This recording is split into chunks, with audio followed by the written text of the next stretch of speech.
Hey everyone, we are working to hit 1,000 subscribers, and I need your help to get there. If you enjoy the content, please hit that subscribe button right now and like the video. Nobody saw it coming. Not the analysts, not the fans, not the people who had spent months writing Shedeur Sanders off as a name that didn't belong in an NFL conversation. And yet, the moment he stepped onto that practice field in Cleveland and started slinging the football around like he owned the place, every single voice in that building went quiet. 5 touchdowns, 15 completions out of 17 attempts. In a quarterback room that was already crowded with tension, drama, and a 9-figure contract sitting in the corner like a ticking bomb, Shedeur Sanders walked in and did what very few people believed he could do at this level. He performed. Not just adequately, not just enough to stay on the roster. He performed in a way that forced people to stop laughing and start paying attention. Think about that for a second. This is a guy who had been the punchline of more than a few NFL draft conversations. The narrative going into the league was loud, and it wasn't kind. Too hyped, too reliant on his father's name, too much of a college system player to ever translate to the speed and complexity of a professional offense.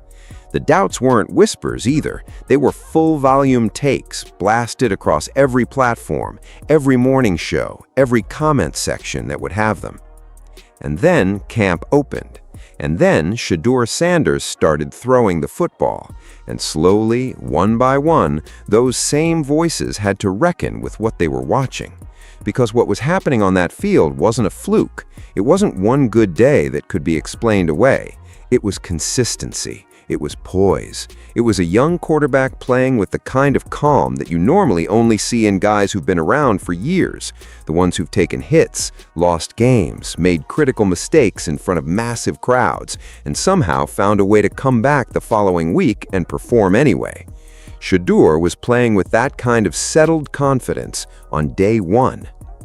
But here's the thing about what happened at Brown's camp this spring. The story that everyone was watching, the one playing out between the hash marks, with the spirals and the footwork and the decision-making, that wasn't actually the most important story, not even close. The real story happened at a press conference, and unless you were listening very carefully, you probably missed it entirely. Because Andrew Barry, the general manager of the Cleveland Browns, stood in front of a room full of reporters and told everyone exactly where this quarterback competition was heading. He just didn't say it directly. He said it in the words he chose, in the energy he brought to one name versus another, and most tellingly, in the praise he handed to one player and quietly withheld from everyone else. That press conference changed everything, and once you understand what was actually being communicated, the rest of the Shedeur Sanders story starts making a whole lot more sense. Most fans tune into NFL press conferences expecting news. They want quotes, updates, something concrete they can point to and say, that's the answer. And most of the time they walk away empty-handed because coaches and general managers are trained to say as little as possible while appearing to say quite a lot.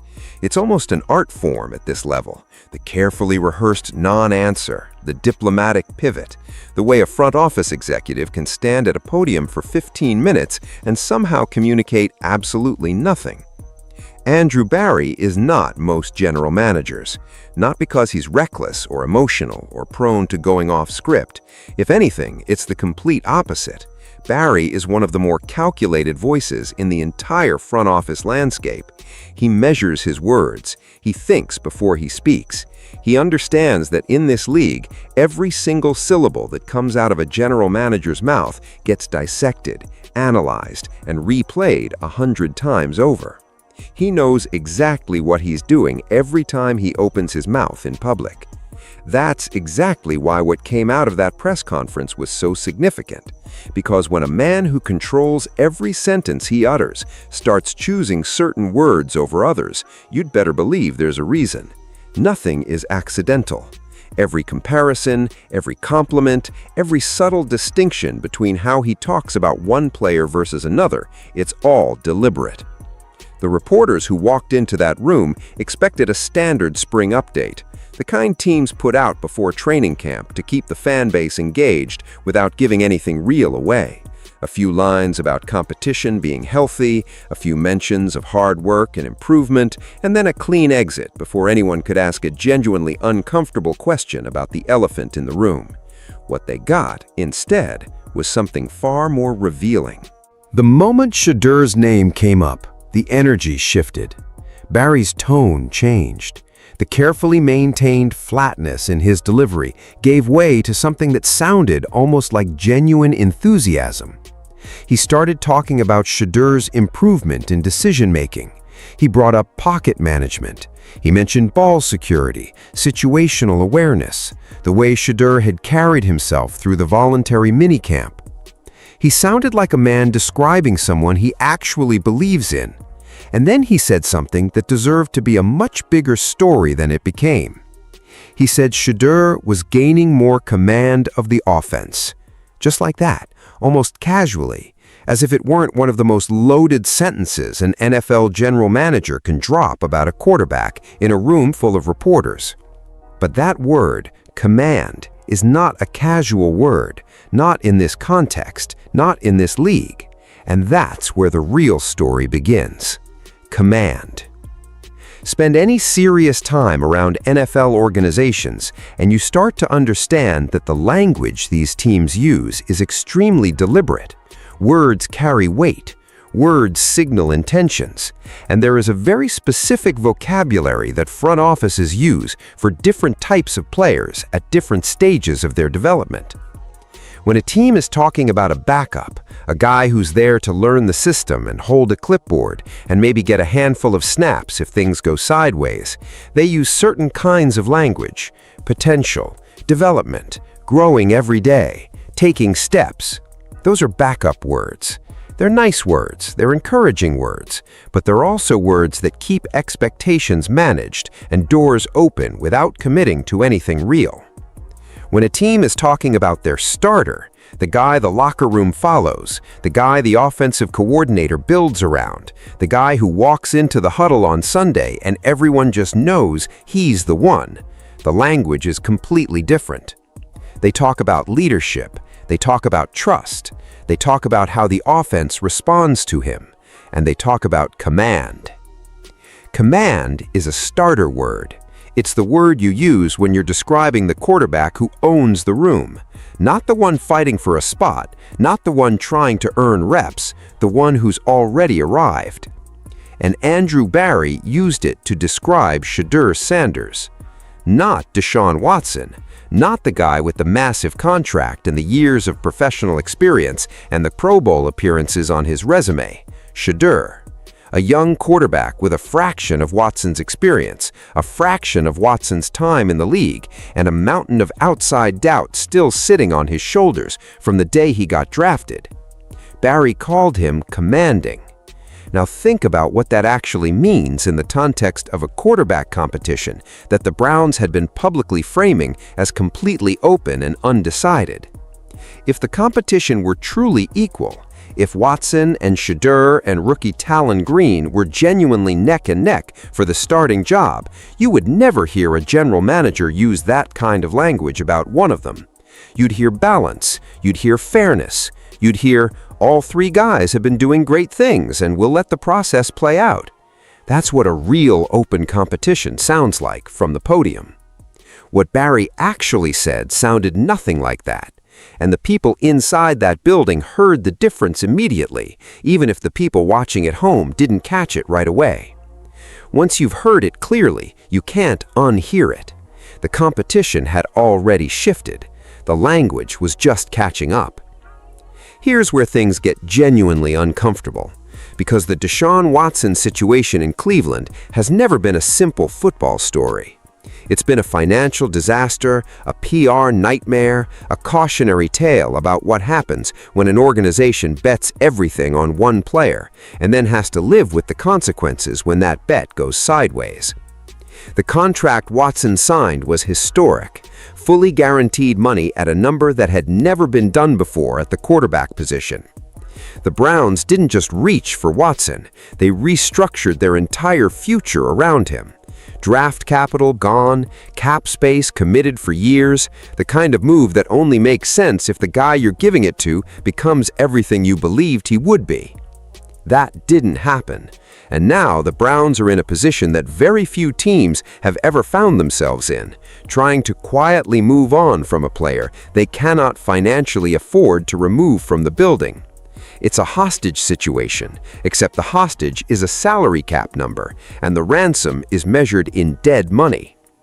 So Deshaun Watson is still there, still on the roster, still drawing a paycheck that would make most people's heads spin.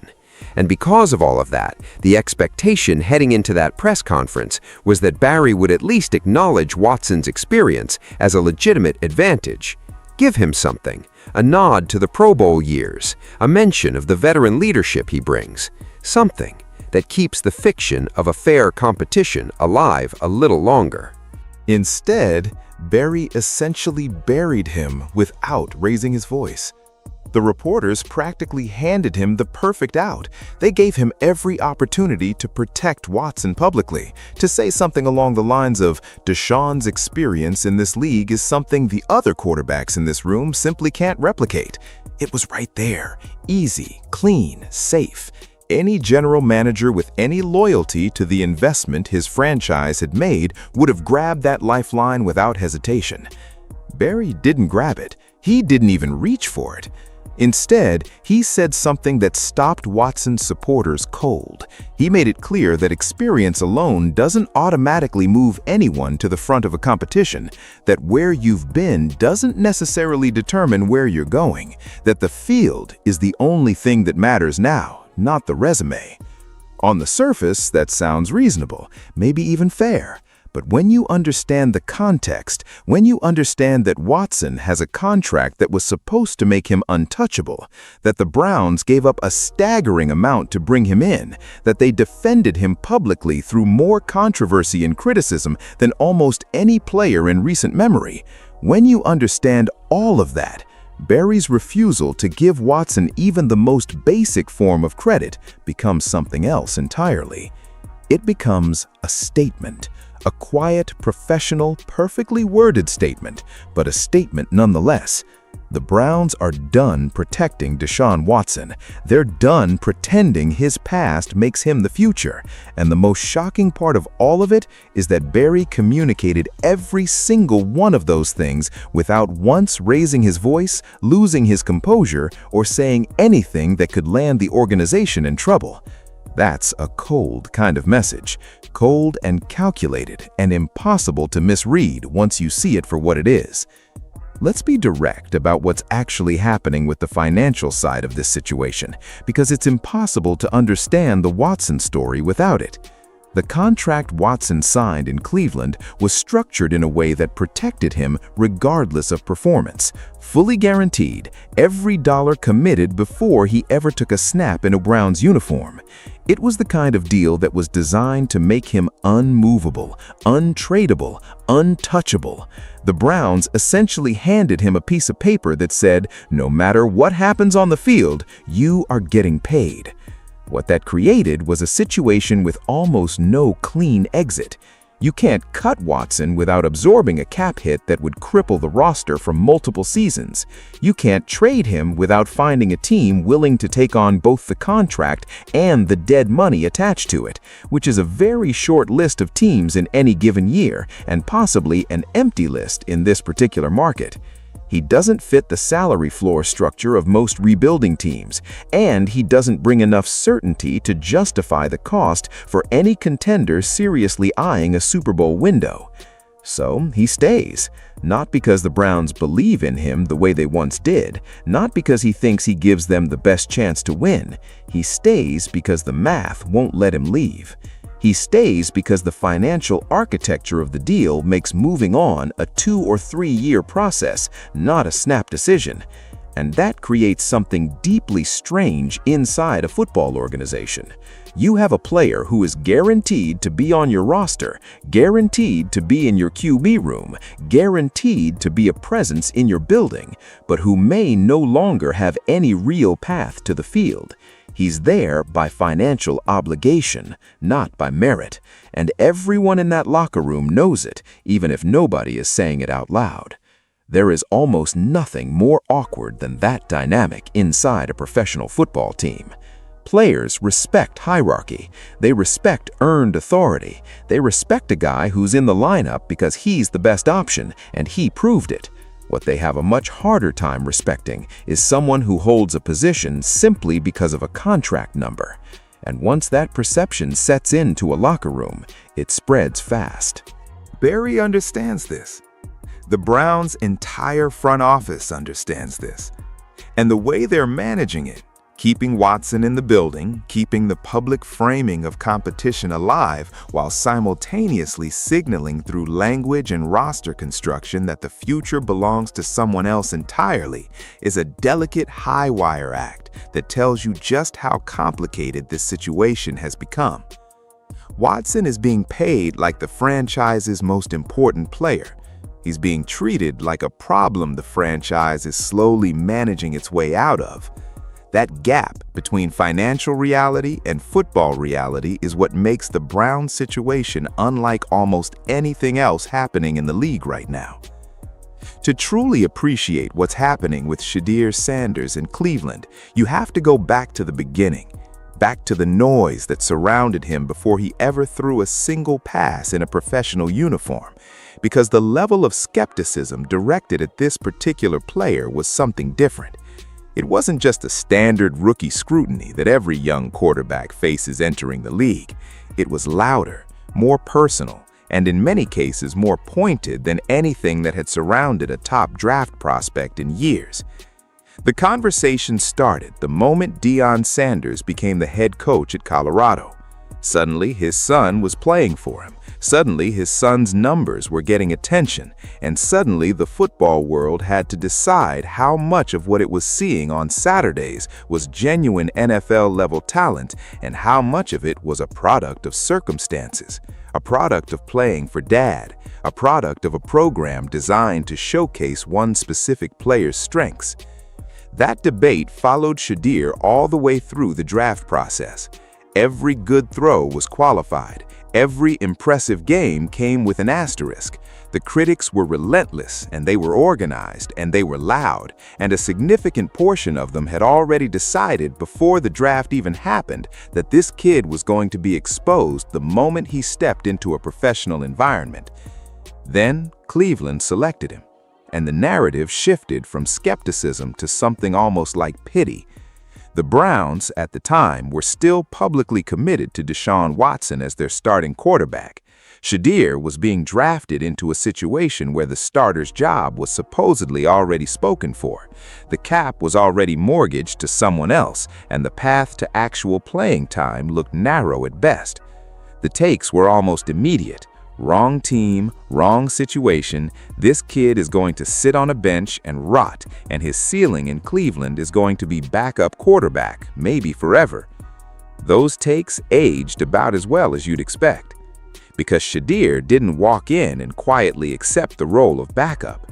He walked in and competed. He walked in and threw the ball with authority and precision and the kind of calm that you cannot teach and cannot fake. 5 touchdowns, 15 of 17. In a room full of people who had doubted him publicly and loudly, he went out there and made the conversation very simple. You can doubt the background, you can question the college system, you can debate the intangibles all you want, but when the ball is in the air and it's landing exactly where it's supposed to land at exactly the right velocity and timing, the conversation has a way of ending pretty quickly. The same people who had been most vocal about his limitations were now the quietest people in the room. And Andrew Berry, standing at that podium, wasn't talking about potential or upside or what Shedeur might become someday down the road. He was talking about what Shedeur is doing right now, in the present tense, with the kind of confidence that organizations reserve for players they're genuinely building around. The punchline became the priority, and nobody quite saw it happening until it had already happened. While all of this was unfolding around Shedeur and Watson, there was a third quarterback in that room, Talon Green, a sixth-round rookie who came into the league with zero fanfare, zero controversy, and essentially zero public expectations.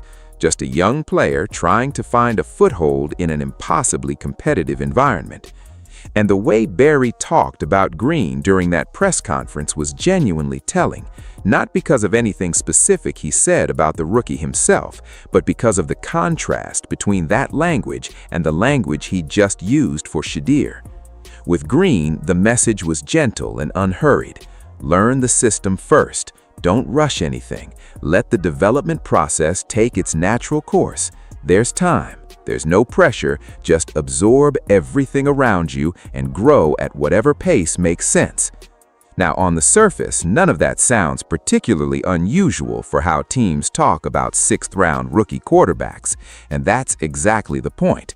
It's exactly what teams say about players who are projects, players who might stick on a practice squad for a year or two, who might develop into something useful eventually, but who are absolutely not part of any immediate plan or timeline. That's project language, patient, measured, low-stakes language, language that communicates, without being cruel about it, that the young man is here to learn and not here to lead, not anytime soon. Compare that to how Barry described Shedeur, and the difference isn't subtle, it's a gulf. On one side, you have a player being given all the time in the world and none of the pressure. On the other side, you have a player being discussed in terms of command and growth and system mastery and building genuine trust with the coaching staff. One of those conversations sounds like the future. One of those conversations sounds like a holding pattern. Green is getting the holding pattern. And again, for a sixth-round rookie, that's not unusual or unfair, it's just the reality of where he sits in the depth chart. But when you lay all three conversations side by side, Shedeur's, Watson's, Green's, the internal structure of the room becomes impossible to ignore. There is one quarterback being shaped for a real role on Sunday afternoons. There is one quarterback being kept in the building for reasons that have more to do with finance than football. And there is one quarterback being asked to be patient and trust the process and not put any pressure on himself. That is not a three-way open competition. That is an organizational hierarchy that happens to be described publicly as a competition because it's too early and too complicated to say anything more direct. Press conference language doesn't exist in a vacuum. Words matter, but so does everything that's happening around those words. And when you zoom out from Barry's comments about Shedeur and start looking at the broader roster construction decisions the Browns have made this offseason, a very clear picture starts to come into focus. The draft capital they spent on a young offensive tackle high in the draft, think about who that benefits most. A veteran quarterback with years of experience and a fully developed sense of how to navigate the pocket doesn't need a new tackle building a relationship with him from scratch. That kind of investment in the offensive line is a long-term play.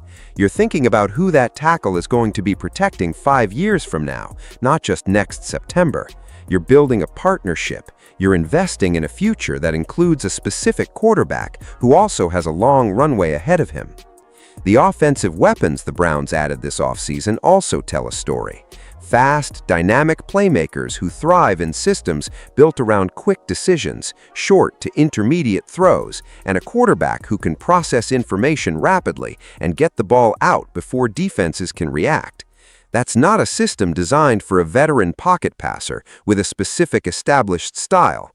That's a system designed for a young quarterback with exceptional instincts, great arm accuracy, and the kind of athleticism that stretches a defense horizontally. That description doesn't fit Deshaun Watson in 2025. It fits Shedeur Sanders almost exactly. And then there's the defense. Cleveland has invested heavily in building a defensive unit capable of keeping games close even when the offense is still finding its footing. That's important context. Teams that are transitioning to a young quarterback at a position as critical as the most important position in football need to be able to survive the growing pains. They need to be able to win 17-14 games, 13-10 games, games where the offense doesn't have to be spectacular every week because the defense is holding the line. The Browns are building that kind of team. All of those decisions, taken individually, could be explained away, but taken together, they form a pattern, and the pattern points directly at a future built around a young quarterback who was being written off by half the football world just a few months ago. This is what genuine organizational commitment looks like. Not a press release, not a formal announcement, not a clean, tidy moment where the GM steps to the podium and says, "Shedeur Sanders is our starting quarterback." It looks like resource allocation. It looks like draft picks and free agent signings and offensive system choices that all quietly point in the same direction. By the time the official announcement comes, it'll almost feel redundant.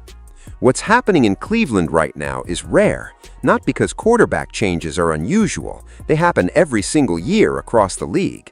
What's rare is the specific way this one is unfolding. Most franchise-level transitions at quarterback are loud. They come with drama, a big trade, a release announcement that sends the media into a frenzy, a new free agent signing that signals the old era is officially over. Teams usually make noise when they turn the page, because making noise is part of how you communicate to your fan base, your locker room, and the rest of the league that something significant has changed. Cleveland is doing none of that. They're making the transition in almost complete silence, using the subtlest possible language shifts and roster decisions to communicate what they're not yet willing to say directly. It's a different kind of move, and in some ways, it's actually more sophisticated than the loud version. The loud version creates problems. If you formally declare Watson benched, you create a media storm. You invite questions about the contract, about the dead money, about what it means for the organization's credibility going forward. You hand your opponents bulletin board material. You put enormous pressure on whoever you're naming as the starter before they've had a chance to build momentum naturally. Loud transitions are messy. The quiet version lets the story tell itself. Shedeur performs in camp. Barry talks about command and growth and trust. The roster takes shape around a certain kind of quarterback. The fan base starts to feel the shift, even if they can't quite articulate why. And by the time training camp is fully underway and preseason games are being played, the narrative has already been established without anyone having to force it. Watson is being quietly deprioritized through language. Shedeur is being quietly elevated through language, and the broader organizational messaging, from the draft, from the free agent signings, from the way the offensive system is being constructed, is all pointing the same direction. Cleveland is shedding the weight of the Watson era, slowly, carefully, with every financial and contractual obligation being honored, but shedding it nonetheless. The revolution isn't happening with speeches and announcements and press conference bombshells. It's happening in the subtext, in the word command instead of potential, in a second-round pick on an offensive tackle who'll be protecting a young quarterback for the next decade, in offensive weapons who thrive in a fast, dynamic system, in a general manager who had every opportunity to throw his veteran quarterback a lifeline and chose not to take it. That's a revolution. It just doesn't look like one from the outside unless you know exactly what to look for. Here's something worth sitting with. By the time a general manager is standing at a public press conference using words like command and growth and trust about a specific player, that conversation has already happened 100 times behind closed doors. The internal decision, the one that actually shapes practice schedules and rep distributions and game planning, that decision doesn't wait for a press conference to get made. It gets made in meeting rooms and film sessions and private conversations that nobody outside the building ever hears. Which means by the time Barry was saying what he was saying in front of those reporters, the quarterback room in Cleveland had likely already felt the shift. Players are extraordinarily perceptive about these things. They read energy in practice. They notice who gets more reps and who gets fewer.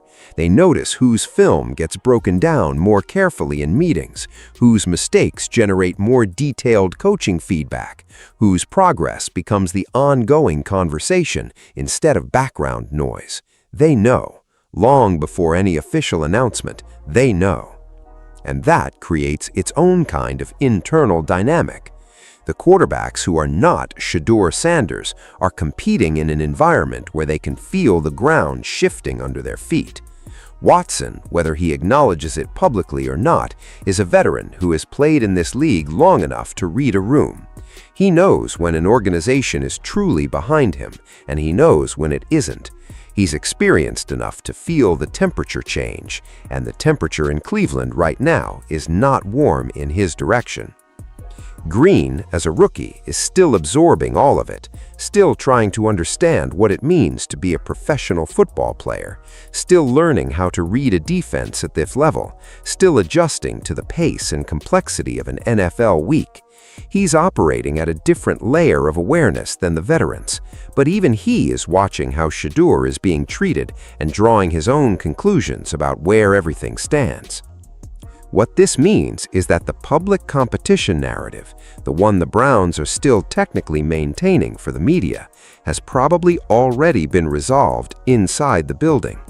The coaching staff knows who they're building their offense around. The veterans on the roster know who the guy is. The rookie knows where he fits in the hierarchy. The only people who don't fully know yet are the fans watching from the outside.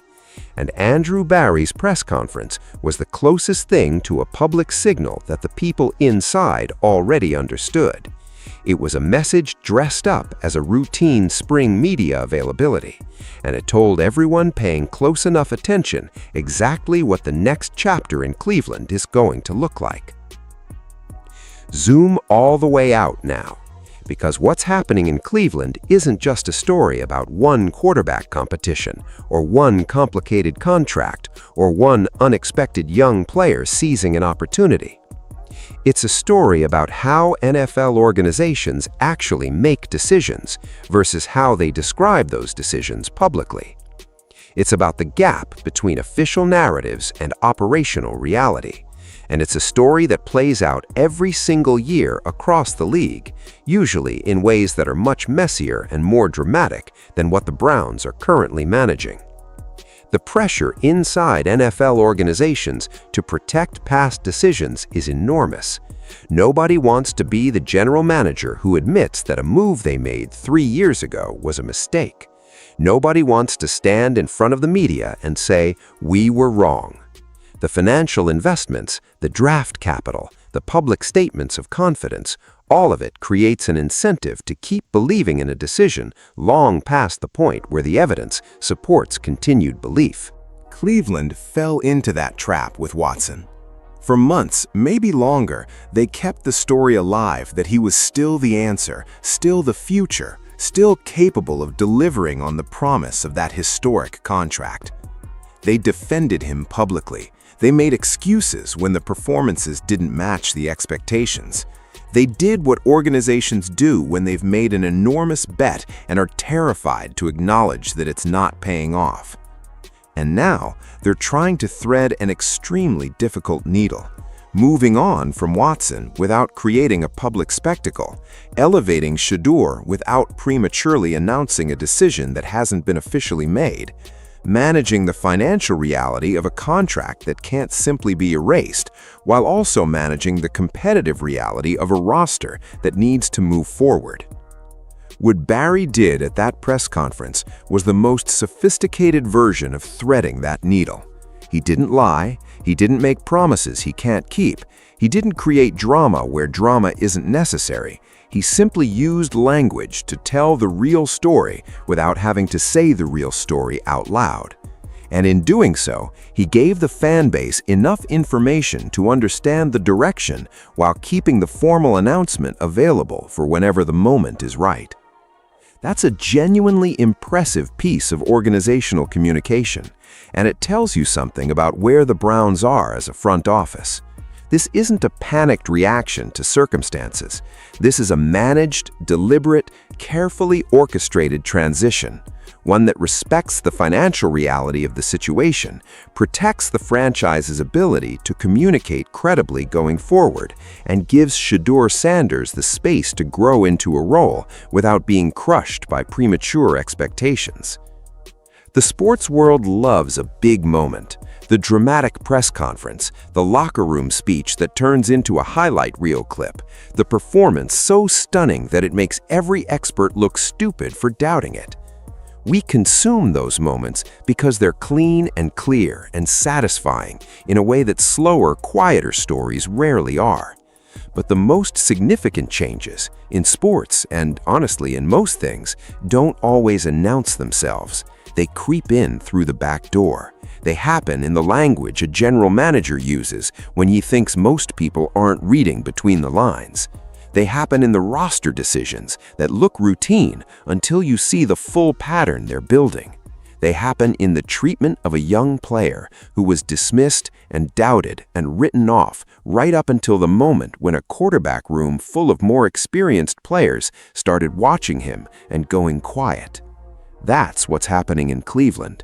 There's no headline moment, there's no single play or press release or transaction that captures it perfectly.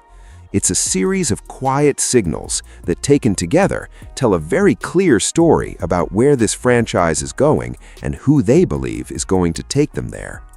Shedeur Sanders arrived in that building as a punchline. He's leaving every practice as something much closer to a priority.